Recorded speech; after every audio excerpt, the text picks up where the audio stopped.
Welcome to our new travel series.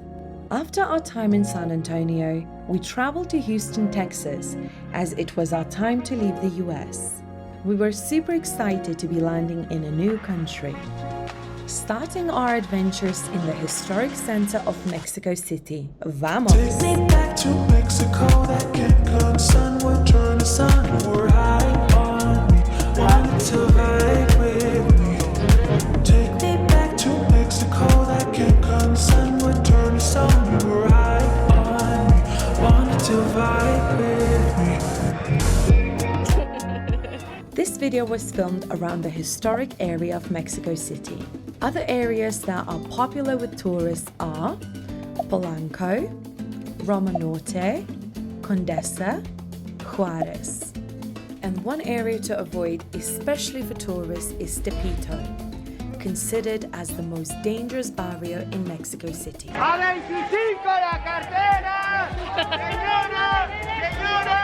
on top of all of the people that are walking down these streets, they also decided it would be a good idea to let cars come through as well. So we've got all these people, sellers, cars, bicycles, all sorts. It's kind of crazy, but we're all here for the atmosphere, and it definitely has that.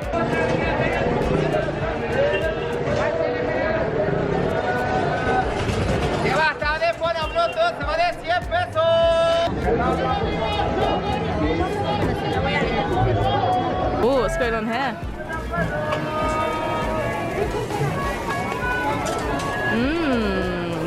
Smells good. Hola. It's just like the hair sponge. Yes. Wow, look at the scenes here today, trying to get onto the metro. There's absolutely no chance. Oh my god, it's like a sea of people. This can't be safe, guys, can it? Look how full that garbage truck is. That stuff is just being held together with rope and cord. Definitely our first impressions are that the locals here are super friendly. We don't feel scared at all. Very comfortable actually. Everyone's like saying hello, recognizing that we're even filming and waving. It's a good feeling to be here. Yeah, so one thing that we really like about Mexico City is the fact that it's very lively. There's always people dancing, listening to music. There's so many street vendors selling food, drinks, all sorts of things. Even right now, behind us, in our little marquee, there's people dancing as well. Yeah, doing salsa. Of course, salsa.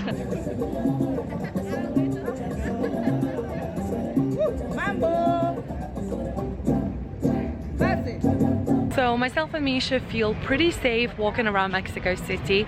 Before coming here, we have been told lots of different stories. And yes, of course, you still have to stay vigilant, especially in the evening. But we definitely felt safer here than in Medellin. Oh, look at this guy. Hola!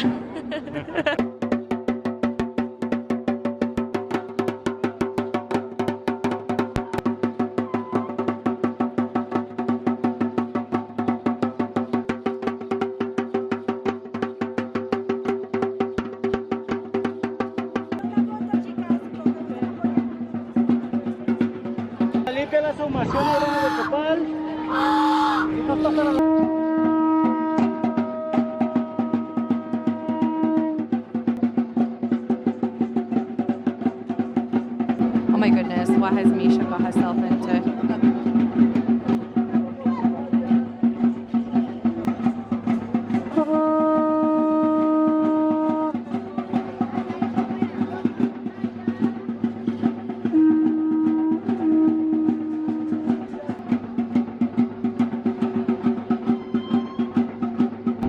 Misha, what has just happened? I think my body has released all the negativity, all the bad energy from my life, and now I feel very relaxed and very pure. I actually have no idea what just happened, to be honest, but it looks so intriguing, and we have never seen anything quite like this in our lives. There's people doing like the conches, the shells, right? So interesting, and it was donation based only, so I thought, why not give it a go? And I actually do feel pretty good right now. Oh good, good. Right, I'm next. Did you know that the Aztecs were a fierce tribe of warriors who settled in the Valley of Mexico in the 13th century? They fought endless wars with neighboring tribes until they dominated most of Middle America. According to a legend, they were told by one of their gods to settle where they saw an eagle perched on a cactus eating a snake. When this vision came true, the Aztecs built their capital city of Tenochtitlan, now Mexico City, on Lake Texcoco. This became the center of their powerful empire with a population of 200,000 people. Within the city wall, there were palaces, pyramids, and temples in which priests carried out human sacrifices as part of religious rituals to be closer to their gods. The Aztecs ruled for more than 100 years until the arrival of Hernán Cortés and his Spanish fleet in 1519. The Aztecs greeted their new guests with riches and gold, but it soon turned sour when the Spanish wanted to assert their power. Years of fierce fighting between the Spanish and the Aztecs eventually resulted in the fall of Tenochtitlan. And if it wasn't for the fighting, smallpox wiped out around 90% of the Aztec population. After the Spanish conquest of the Aztec Empire in 1521, conqueror Hernán Cortés drained the Lake Texcoco and claimed his territory as New Spain, establishing what we know today as Mexico City. But walking around the historic center today, you can still feel a huge presence of one of the greatest civilizations that existed only 500 years ago. We're just taking a break. We ordered 2 fresh juices. This one is pina colada, so it's like a mocktail, and this one is called Jamaica, which is kind of like a Ribena drink if you're from the UK. There's so much going on. It's so hot today. It's so busy. So many sounds, so many smells. But it's amazing. I'm really loving today.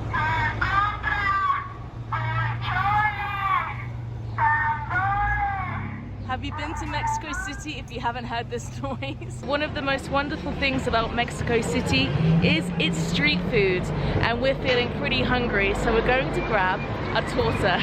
That's right, it's a Mexican sandwich. Let's go. Con huevo, por favor. Una. Sí, gracias. Okay, bye-bye. Bye-bye, adios. Bless. He was just talking to us.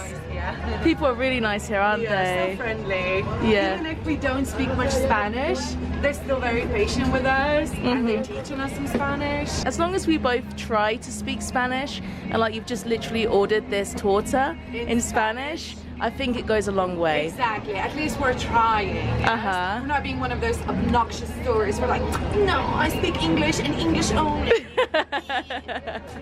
And this guy's literally in this really small, tiny metal cabin cooking up our tortas. Again, he must be super hot, honestly. And look at this guy next door, he's cooking up some tacos.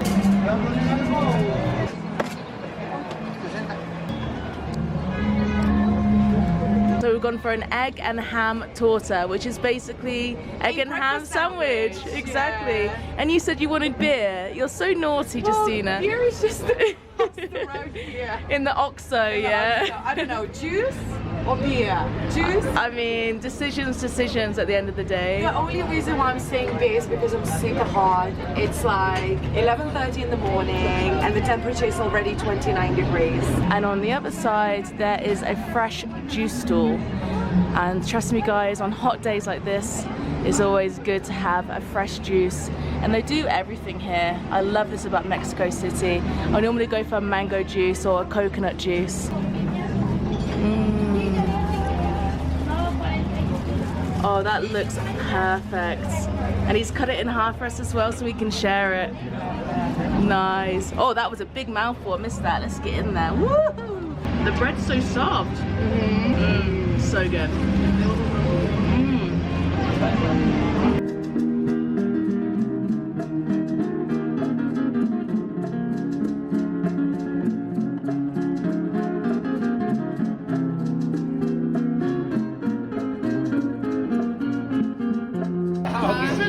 You're a good man. It's good, you look nice. Yeah. Say hello. Hola. So right now we find ourselves at an old school Mexican cantina. There's music to the right. We've got some drinks, there's people drinking. Yep.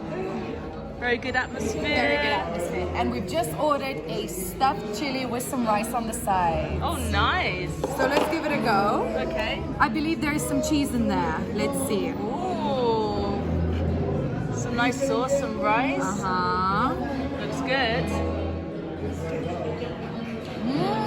Oh, wow. Good reaction. Oh, that is good, yeah. Yeah? I thought it's going to be spicy, but it's not, yeah. Yeah, I thought so, because it's a stuffed chili, right? But Yeah, you can tell that is chili. Uh-huh. oh, fantastic. Really, really good, yeah. Great atmosphere. I'm pretty sure this is quite cheap. We haven't even asked the price for the beer, but, you know. Exactly. Salute, Justina.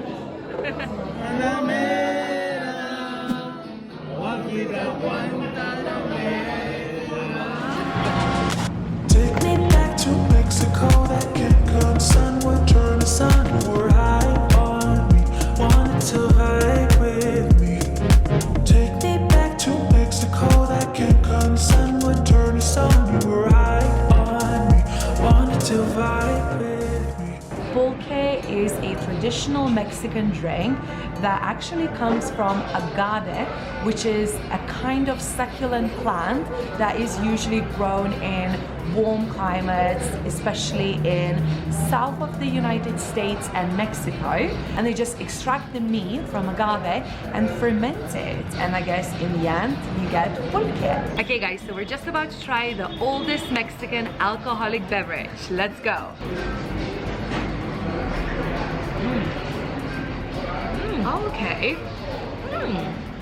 You can definitely taste that it's fermented. That's interesting. And when it comes to alcohol, it only has around 4.2% of alcohol, so it's not too strong. And people say that you can't really get drunk on it. You can like sit here, sip pulque for hours, and still have a very good time without being too drunk. Yeah. This reminds me of a Lithuanian drink called sula that comes from a birch tree. Is that weird? No. I feel like I've had that as well. Yeah. And the smell. It smells familiar. That fermentation. Fermentation is definitely the key taste, the key smell when it comes to this alcoholic drink. Definitely. And did I read up that this drink predates the Spaniards coming over here to Mexico? Yeah. So this is literally an ancient drink. Probably the Aztecs were drinking this, you know, on a Saturday night, just kicking back, relaxing, looking upon their kingdom. This is like really cool actually. Yeah. And really tasty. So many flavors to choose from. But you know what? This has really surprised me. I didn't actually think that I was going to like this because I'm not the biggest fan of tequila, and it's obviously coming from the same plant. So I was like, if I don't like tequila, I'm not gonna like pulque, but this was a very nice, pleasant surprise. It's completely different. I guess tequila is like a kind of spirit. It's quite strong. It has a very so strong smell, and that just puts you off. Whereas this one, it just has a smell of fermentation. Yeah. It's nothing spirity. It's not spirity, no. Now, can I be tempted by tequila again? We will have to see. We will actually have to try and go to the town of Tequila itself, where tequila originates from, and maybe my mind will be made up. And we're just walking through the Mexico City streets, and this is also an agave plant, and they're all around this little square here. So they're just growing basically in and amongst the city. Pretty cool.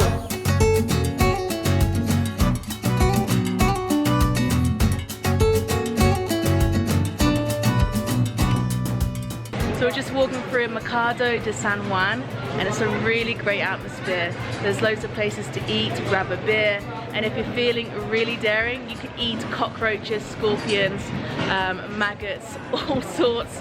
I, myself, am very gaggy as a person, so there's absolutely no chance you'll be seeing that on our channel. cockroaches, spiders, maggots, scorpions. Justina, would you eat a cockroach? No, that's not a line to be crossed. No, no, no. This was once the tallest building in the Latin Americas. It looks pretty small right now, but this was the pride and joy of Mexico City. Wow, look at this building, guys. Inside here is a restaurant. We're gonna go and head inside in a minute. But look at the tiles, it's kind of like a Portuguese kind of style. It's absolutely stunning, and even behind us is the Palace of Fine Arts. Again, very European. Mexico City is really beautiful, especially this historical center. Absolutely stunning.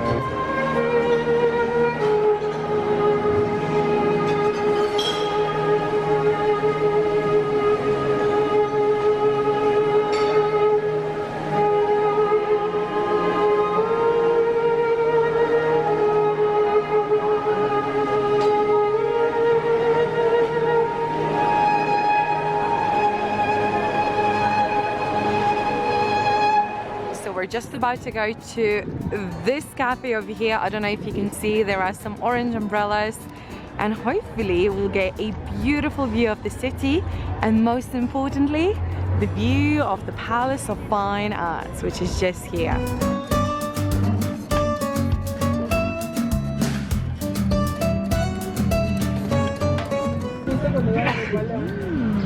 A little pastry.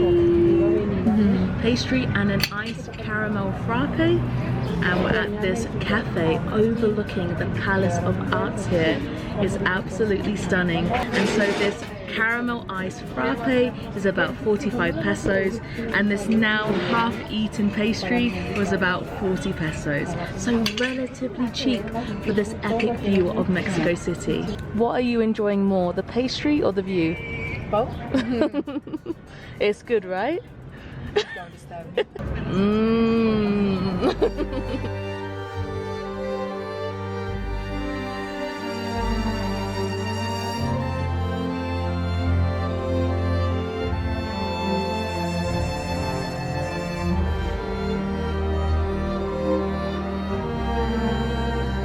So we are just walking around one of the most beautiful post offices that we have ever seen. The interior is completely golden and it is insanely extravagant. It's still a working post office to this day, and if you look behind me you can see people just doing their daily activities. There's also another section which is kind of like a museum where you can see like old post office artifacts like old safes, old letterboxes, so it's also worth checking out the other side. And roughly it takes about 10 minutes to look at this, so it's definitely worth checking out whilst in Mexico City. Whew, such a hot day today. We definitely deserve some cold beer. What I have here is michelada. It's a Mexican drink consisting of beer, lime juice and salt around the rim. Sometimes michelada can consist of spices, chili, clamato juice, or even prawns and meat. I don't think if I'm brave enough for those kind of micheladas, but the one with lime and salt is my go-to. Oh, so refreshing. I love it. Oh, it brings out all the saliva in my mouth. Oh, my mouth is so watery at the moment. It's really good. And when it comes to beer prices here in Mexico City, it can range anywhere between 20 pesos to 100 pesos. For an average, it's about 45 pesos per pint. And that's exactly what we're paying here. For this michelada, Misha's gone for a normal beer, Victoria, and we're here in the city center of Mexico. I'm sure this is one of the main plazas. I don't even know the name of it, but it looks pretty touristy. Lots of restaurants, lots of places to hang out, just a really cool spot. And 170 for a beer, you can't really go wrong with that. So, salud! Our first impressions of walking around the bustling streets of Mexico City is nothing but mesmerizing. With its abundance of colonial architecture, intriguing arts, a rich culture, and history that still feels alive today. So goodbye for now, and let's all enjoy a world-class orchestra from the Palace of Fine Arts.